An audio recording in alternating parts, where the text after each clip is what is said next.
Have you heard of Gen Z? It's not a new diet, but it's the newest group of people in our society.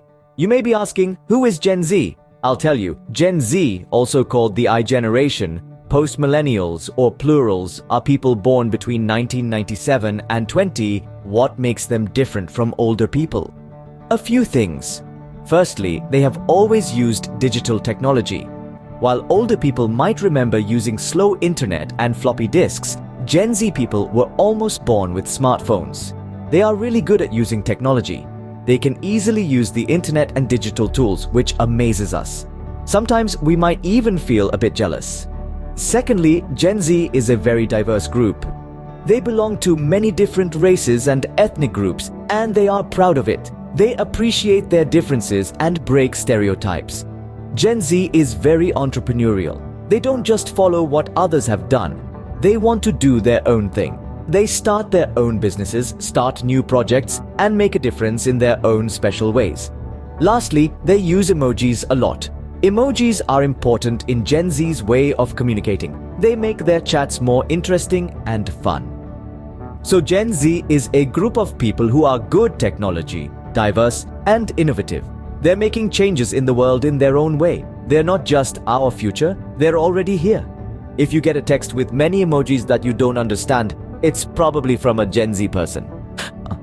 Does the tech-savvy Generation Z turn into screen zombies? Let's find out. Generation Z are known for their skills with digital technology. They are the first group growing up with the internet, smartphones, and social media. But is using technology all the time a good thing? Think about a life where Siri, Alexa, and Google are your best friends. Crazy, right? But this is real for many of Generation Z. They spend lots of time looking at screens. This can cause problems. First, social isolation. If your friends are only online, you might feel alone and disconnected. Next, physical health. Sitting too much can be bad for your health. It can lead to weight gain, bad posture, and other health problems. Then, productivity. Though they can learn a lot from the internet, it can also distract them. So, the technology that helps us can also hurt us. What happens if the Wi-Fi goes out? Can Generation Z handle it? Maybe that's something to think about. After all, we don't know what the future will be for our tech experts turned screen zombies. Generation Z, the young people today, know a lot. The internet gives them all the information they need. They know about faraway places, new scientific discoveries, and the latest internet jokes. But there's a problem. The internet also spreads false information. So Generation Z might know a lot, but some of what they know might be wrong. Think of it like running fast in a race, but in the wrong direction. Why does this matter? False information can cause big problems. It's like the game Telephone, where a message changes as it gets passed along. This can lead to wrong beliefs and even panic. Did you hear about the rumor that 5G causes colds? Or that the moon is made of cheese? Well, maybe not the cheese one, but you see what I mean. False information can also make people lose trust in important things like governments, hospitals, or science. It's like trying to drive a car with a flat tire. It won't work. So how do we find the truth? We need to think carefully. Check facts, compare sources, and don't believe everything right away. Just because a lot of people believe something doesn't mean it's true. So remember, you can't believe everything you read on the internet, except for this video, of course. Gen Zers are very social. They are always online, always connected. But are they really social?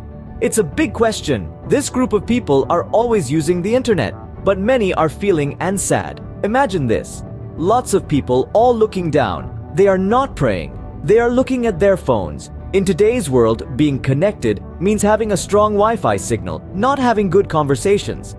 That's why so many people feel lonely. Gen Zers were born in the internet era. They use digital platforms to share, like, and comment, but they still feel lonely.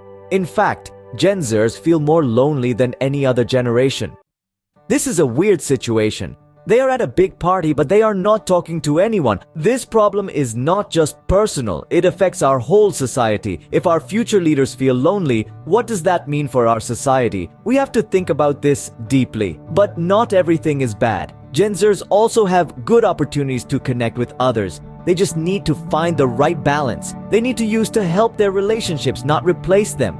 So as we use this new technology, let's remember that there are real people behind the screens. We should try to make our connections more meaningful. Who knew that having 1,000 friends on social media could still leave you feeling lonely? Maybe we need to change our idea of being connected. After all, it's better to have quality, not quantity, right? Let's stop talking about the tough stuff for a bit. We've talked about how hard it is to understand Gen Z. But remember, all generations have their own unique traits. Gen Z has given us some really special and funny parts of our culture that we should celebrate. First, let's talk about their language. Gen Z's slang is like a new way of talking, almost like a secret code. It has words and phrases that confuse many of us. No cap, savage, on fleek, lit, I'm dead. They're not speaking in code, that's just how they talk. Even though it's a bit hard to understand, it's also very interesting. Then there are memes. Memes are a big part of Gen Z's humor. They can turn almost anything into a meme. A random picture of a frog on a unicycle, they make it a meme. A celebrity's awkward moment on the red carpet, they make it a meme. Even a global pandemic becomes a meme. Memes are a way for them to deal with things, connect with others, and express themselves. They also do viral challenges. Some are funny and safe, like the bottle cap challenge. Others are dangerous, like the Tide Pod challenge.